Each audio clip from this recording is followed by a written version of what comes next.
तंत्र सूत्र और कुरान। शरीरविदों के अनुसार श्वास का होशपूर्वक अवलोकन शरीर के 7 चक्रों को शुद्ध और संतुलित करता है, जो आत्मज्ञान की प्राप्ति के लिए अत्यंत सहायक है। इस प्रयत्न की पूर्णता में महारास का अनुभव होता है, जब व्यक्ति के शरीर की समस्त 72,000 नाड़ियां सक्रिय हो जाती हैं। यह अवस्था आत्मज्ञानी को परम सुख की अनुभूति कराती है, जिसे हिंदू धर्म में कुंडलिनी जागरण की घटना कहा जाता है। विभिन्न आत्मज्ञानी महापुरुषों ने कुंडलिनी जागरण में व्यक्ति की श्वास को सीधे तौर पर संबंधित पाया, जिसके लिए उन्होंने श्वास आधारित विभिन्न विधियां लोगों को बताई। इनका अनुप्रयोग सहज योग के रूप में हिंदू धर्म में व्यापक रूप से देखा जाता है। असल कुरान के संदर्भ में लेखक का मानना है कि मोहम्मद साहब ने इल्हाम प्राप्त होने के बाद मोमिनों को इस्लाम कबूल करने और कुरान पढ़ने की हिदायत दी। लेकिन इससे पहले कि हम यह समझें कि असल कुरान क्या है, कि जब मोहम्मद साहब स्वयं अपने समकालीन अनुयायियों से कुरान पढ़ने को कह रहे थे, तो वे कौन सी कुरान की बात कर रहे होंगे। लेखक का मानना है कि निश्चित ही वह कुरान कोई लिखित ग्रंथ नहीं, बल्कि अवश्य ही कोई अनुभवजन्य प्रक्रिया रही होगी, जिसके पढ़ने से व्यक्ति मानसिक स्तर पर विशुद्ध होता हो। यदि हम इस पर ध्यानपूर्वक विचार करें तो असल कुरान को समझना अधिक आसान होगा। जैसा कि मोहम्मद साहब ने इल्हाम के बाद ही लोगों से कुरान पढ़ने की बात कही, तो यह निश्चित रूप से इल्हाम में सहायक कोई अभ्यास या विधि रही होगी, जिसे हम अन्य धर्मों के तुलनात्मक विश्लेषण से बेहतर समझ सकते हैं।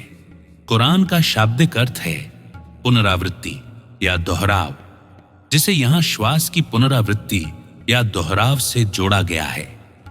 मानव शरीर में श्वास के आने और जाने की प्रक्रिया को ही मोहम्मद साहब ने कुरान कहा और इसे चुपचाप ध्यानपूर्वक सुनने तथा पढ़ने के लिए कहा, जो कि आत्मज्ञान के मार्ग में एक विधि के रूप में प्रयोग की जाती है। तंत्र सूत्र हिंदू धर्म दर्शन के प्रमुख ग्रंथों में से एक है। इसमें आत्मज्ञान को लेकर माता पार्वती ने अपने मन में उठने वाले प्रश्नों को भगवान शिव के समक्ष प्रस्तुत किया है। भगवान शिव पार्वती के माध्यम से आत्मज्ञान से संबंधित उनके सभी प्रश्नों के उत्तर देते हैं। इस प्रकार यह ग्रंथ भगवान शिव और माता पार्वती के बीच का संवाद है, जो आत्मज्ञान की जिज्ञासाओं व रहस्यों का उद्घाटन करता है। इस ग्रंथ में आत्मज्ञान को जानने की 112 विधियों का उल्लेख है, जिनमें से 9 विधियां श्वास के दोहराव पर आधारित हैं।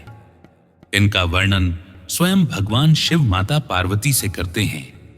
एक संत ने श्वास के दोहराव की महिमा को एक गीत के माध्यम से इस प्रकार व्यक्त किया। आती जाती सांस का रहे निरंतर ध्यान, मन सुधरे मंगल सधे होए परम कल्याण। सांस देखते देखते मन अविचल हो जाए, अविचल मन निर्मल बने सहज मुक्त हो जाए। सांस देखते देखते सत्य प्रकटता जाए, सत्य देखते देखते परम सत्य दिख जाए। इस प्रकार संत ने अत्यंत सरल भाषा में सांसों का निरंतर अवलोकन करते हुए परम सत्य के साक्षात्कार के मार्ग को मात्र 6 पंक्तियों में समझा दिया। यही समस्त धर्म ग्रंथों का सार है।